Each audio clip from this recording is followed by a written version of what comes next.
Aos 80 anos, João Avelange faz uma análise do futebol mundial, critica os dirigentes dos clubes de futebol brasileiros e anuncia que está pendurando as chuteiras. Doutor Avelange, o senhor vai mesmo deixar a FIFA ou o senhor está blefando?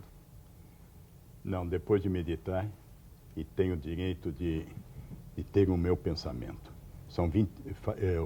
Temos neste momento 22 anos de FIFA, com mais 2 a completar serão 24, e com 80 anos. Ao momento que termino, terei 82 anos.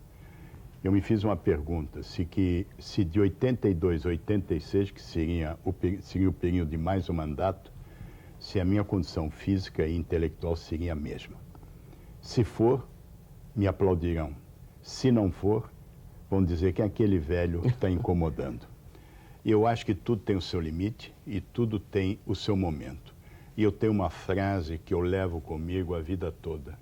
Deixa-se pena na vida, mas se deixa saudades, mas não se deixa pena. Doutor Avelange, nesse período todo, que avaliação o senhor faz do crescimento do futebol? Parece que hoje a FIFA é uma instituição mais poderosa que a ONU.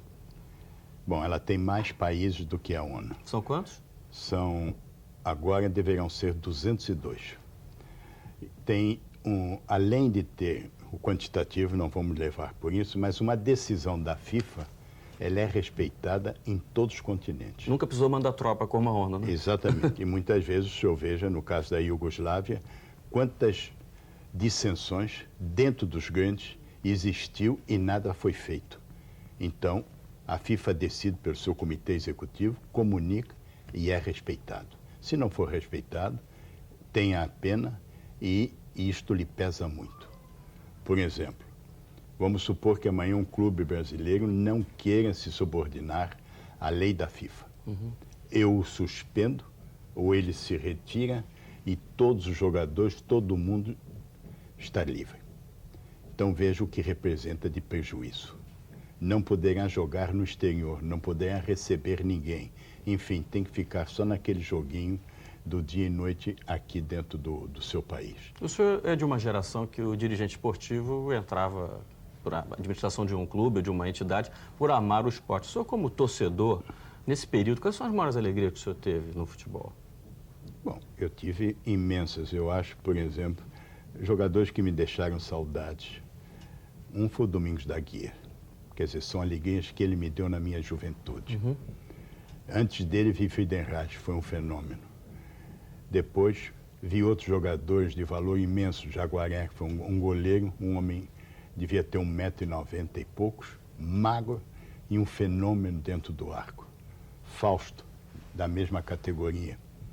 Enfim, jogadores que jamais me farão esquecer uma época e uma qualidade. Hoje, na sequência, se eu disser que não gostei do Pelé, eu tenho que me suicidar. Foi um fenômeno, na verdade. Você acha que é o maior fenômeno do futebol? Indiscutivelmente. E cada coisa tem que ser vista no seu momento e eu vou lhe dar uma explicação sobre isso. Por exemplo, Gerson, um fenômeno. Rivelino, o Zito. Quer dizer, um jogador que você olha e não se vê nada e é um fenômeno. Djalma Santos, Djalma Newton Santos. Quer dizer, jogadores que ficarão na minha vida por enquanto existir.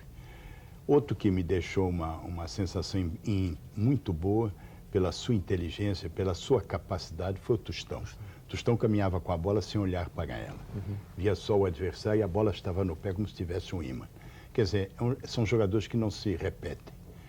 Enfim, eu fui um homem feliz nesse Garrincha, sentido. o senhor acho que não falou no Garrincha. Bom, não falei no Garrincha porque Garrincha terá sempre um lugar especial no meu coração e também como torcedor. Foi um fenômeno.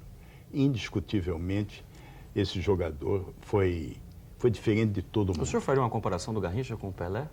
Difícil porque tinha uma espécie de um fã-clube, né? Não, são posições diferentes e totalmente distintas. O Garrincha na ponta direita, como foi Julinho, imbatíveis, no meu entender. O Pelé dentro do campo, imbatível. E o campo é bem maior do que apenas uma ala direita. O Pelé fazia gol. Deixa eu ter uma fotografia. O goleiro da Itália na Copa do Mundo de 1970, não me recordo o nome, devia ter 1,90 m. O Pelé, que deve ter 1,70 m, 1,72 m, se tiver, Esse rapaz salta, sobe e de cabeça, por cima das mãos do Zoff, faz o gol. Então, isso é um fenômeno. Veja, não há ninguém que tenha esta elasticidade e esta capacidade. Quer dizer, deve ter pernas fantásticas, uma musculatura invejável, enfim. E naquela época não se fazia a preparação física que se faz hoje. Então, Pelé, indiscutivelmente, foi o maior e imbatível. E em termos de vitórias da seleção, qual o título que mais lhe empolgou? Chegar a tetracampeão que ninguém tem, porque outras duas nações já tinham, que era Itália e Alemanha. Eu acho que esse tetra que o Brasil conquistou, da maneira que conquistou, com a disciplina que conquistou, porque ainda teve o prêmio Fair Play, enfim, demonstrou todas as suas qualidades. Bem armado na defesa, meio de campo excelente, e quando ia à frente, era um sufoco para as outras defesas. Eu acho que foi um grande time. Foi feito um recente levantamento de analistas esportivos e dos melhores times, dos 100 melhores times. E a de 94 sequer aparece. Aparece a de 70 e até a de 92. É a história do futebol competição? A verdade é que a cada tantos anos, ou 4 anos ou 2 anos, o futebol muda. Muda pela preparação física, muda pelo sistema técnico, muda pelo sistema psicológico, pelo sistema médico. Tem tantos fatores hoje que entram em campo. Se eu veja, antigamente havia o homem que chamava o ponta direita. Hoje o ala sobe e o ponta se afasta, volta para o meio do campo ou vai para dentro da área. Então mudou completamente e é difícil nós fazermos comparações e não devemos fazer. Porque se fizermos comparações, ou é cometer um erro ou não apresentar uma verdade. E tristezas? Certamente foram poucas, mas o senhor é um dos traumatizados pela Copa de 50? Eu assisti essa Copa sentado no espaldar de uma cadeira no Maracanã, atrás do gol do Barbosa. Eu morava em São Paulo, vim e o único lugar que me deram foi esse. E assisti, e com tristeza vi o Brasil perder. E comigo mesmo, que gosta muito do esporte, me disse, se um dia chegar à presidência da CBD, isso em 50, eu daria uma Copa do Mundo ao meu país. O tempo passou, fui eleito e tive a felicidade de dar 3 Copas do Mundo.